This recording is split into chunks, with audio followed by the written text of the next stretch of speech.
tubaɓe ne mbatte seedantagal ɓe onon fof oɗon gandi oɗon teskiɓe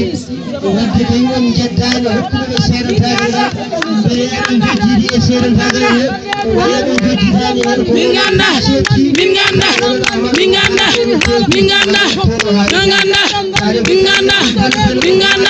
min ganda min ganda min ganda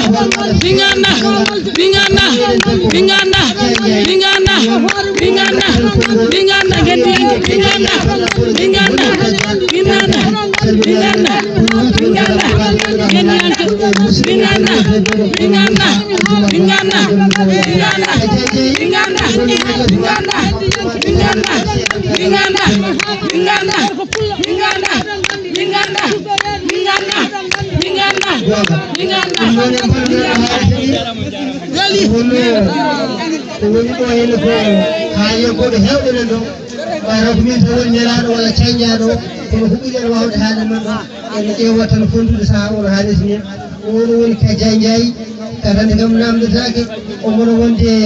ko garda goɗo wiyetede jeeya ko pewɓe wiyete ɓaraka on gandi sampal no samiɗon mbiɗa foɓɓeremo tele telenem ɗum noon e jetti natoɓe ɓe wonno nateɗe kadi ko seedantagal mawɗal ɗo haalisi ni jawgol jaam kadi mo wiye kadi holno ndeɗo joni jooɗa hol joni jooɗa hol jooɗi jonde holko woni sababu ma seedantagal holni hen no haalisi ni ɗum noon jogen tan mbasen dartade Kadia Ndiaye hakkude maɗa kadi leñol ngam yettimi seedantagal no haalisi ni en jettino dendagal dariɓe ɗo ɓe e wonɓe caggal ɓe gonani caggal wonɓe e nder dental he enen kadi ndeni golɗe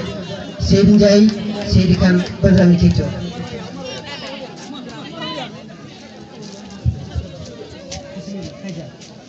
kodi fof mi salmini bandiraɓe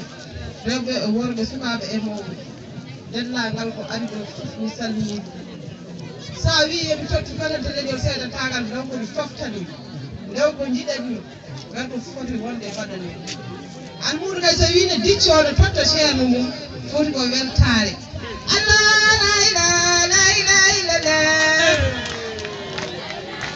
Allah la ilaha la ilaha illallah